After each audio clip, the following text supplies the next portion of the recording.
प्यारे विद्यार्थी छात्र छात्राओं, हिंदी कक्षा में हिंदी क्लास में तुम सबका स्वागत है। सुप्रभात, सुस्वागतम, सुस्वागतम। आज हम व्याकरण काल और उसके प्रकार पर प्रकाश डालेंगे। काल और उसके प्रकार। काल क्रिया के जिस रूप से वाक्य में उसके होने के समय का बोध होता है उसे काल कहते हैं। काल के मुख्यतः तीन प्रकार है, तीन भेद होते हैं। वर्तमान काल, भूतकाल, भविष्य काल। वर्तमान काल के फिर तीन उप प्रकार, सामान्य वर्तमान काल, अपूर्ण वर्तमान काल, पूर्ण वर्तमान काल। भूतकाल के भी तीन प्रकार, सामान्य भूतकाल, अपूर्ण भूतकाल, पूर्ण भूतकाल। और भविष्य काल का सिर्फ सामान्य भविष्य काल ही होता है। तो यहाँ पर मैंने काल उसके प्रकार टेबल बनाकर तुम्हें बताया है। वर्तमान काल, सामान्य वर्तमान काल, अपूर्ण वर्तमान काल, पूर्ण वर्तमान काल। भूतकाल, सामान्य भूतकाल, अपूर्ण भूतकाल, पूर्ण भूतकाल। और भविष्य काल का सामान्य भविष्य काल। तो वर्तमान काल के तीन उप प्रकार, उसमें नंबर 1 सामान्य वर्तमान काल।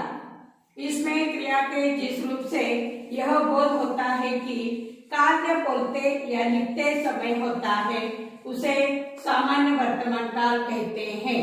इसमें इस बात का पता नहीं चलता कि क्रिया पूर्ण हुई है अर्थात अपूर्ण है। जैसे मैं प्रार्थना करता हूँ, बिजली आकाश में चमकती है। वाक्य के अंत में ता है, ती है, ता हूँ, ती हूँ, ते हैं, ते हो, है आदि आता है।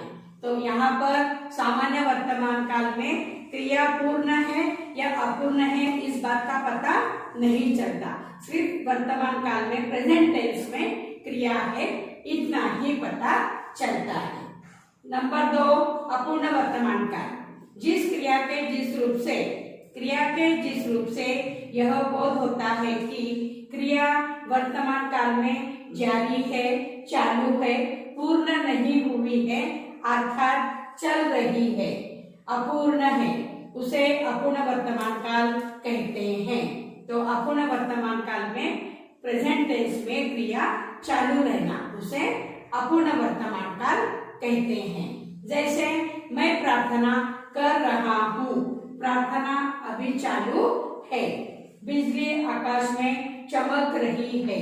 इसके अंत में, इस काल के वाक्य के अंत में रहा है, रही है, रहा हूँ, रही हूँ आदि आते हैं।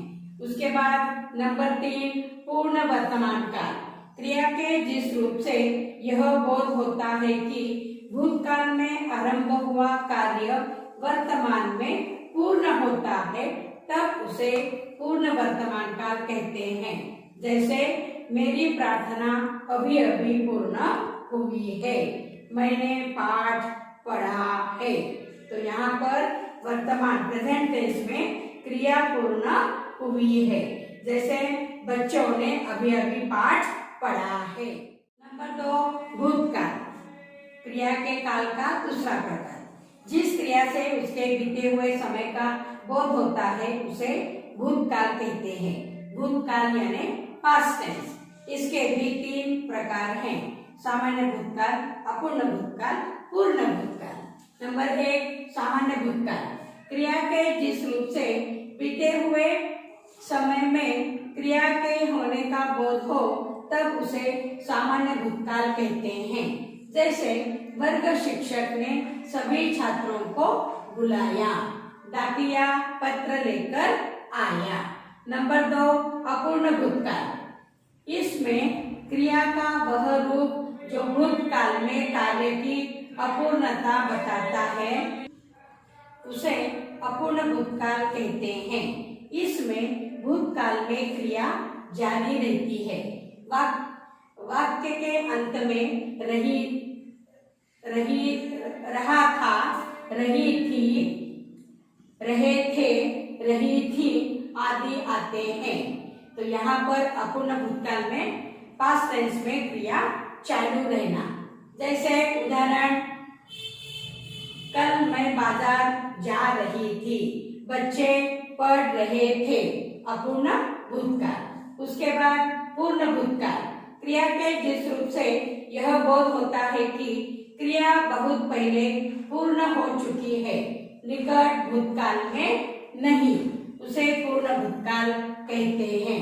निकट यानी अभी अभी नहीं, पूर्ण भूतकाल में है, पूर्ण भूतकाल कहते हैं। जैसे मैंने पत्र लिखा था, उन्होंने कहा था। यहाँ पर अपूर्ण भूतकाल का एक दो उदाहरण है। बच्चे पढ़ रहे थे, मैं कल गाना गा रही थी, ये उसके दो उदाहरण। उसके बाद पूर्ण भूतकाल।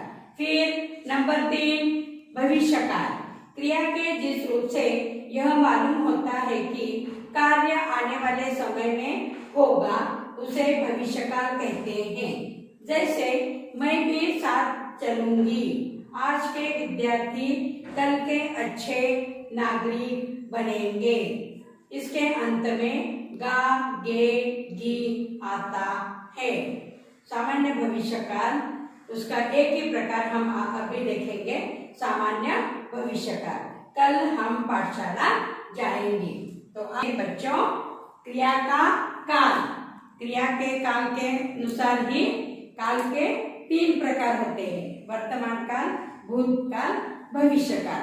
फिर वर्तमान काल के सामान्य, पूर्ण, अपूर्ण, फिर भूतकाल के सामान्य, अपूर्ण, पूर्ण, और भविष्यकाल का सिर्फ सामान्य भविष्यकाल ही होता है। वर्तमान काल प्रेजेंट टेंस, भूतकाल पास्ट टेंस, भविष्यकाल फ्यूचर टेंस।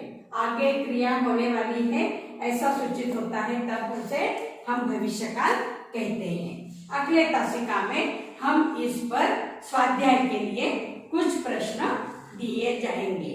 समझ में आ गया सभी को? तो क्रिया के काल के कितने प्रकार हैं, कौन बताता है? काल के कितने प्रकार हैं? 3, वर्तमान काल, भूतकाल, भविष्यकाल। वर्तमान काल यानी प्रेजेंट टेंस, भूतकाल यानी पास्ट टेंस, और भविष्यकाल यानी फ्यूचर टेंस, आगे होने वाली क्रिया है ऐसा सूचित होता है। तो बच्चों समझ गए? अगले तासिका में इसी व्याकरण पर तुम्हें कुछ स्वाध्याय के लिए प्रश्न दिए जाएंगे। और यहाँ पर मैंने अपूर्ण वर्तमान काल का उदाहरण लिखा नहीं है, लेकिन अपूर्ण यानी पास्ट टेंस में क्रिया चालू रहना। जैसे बच्चे पढ़ रहे थे, मैं गाना गा रही थी, इस प्रकार के उदाहरण अपूर्ण भूतकाल में आते हैं। समझ में आ गया सभी को? पढ़ रहे हो क्या नहीं? घर पर पढ़ा करो, अच्छी सी पढ़ाई करो। अभी 2-3, 8-10 दिन में यूनिट टेस्ट भी तुम्हारी होने वाली है।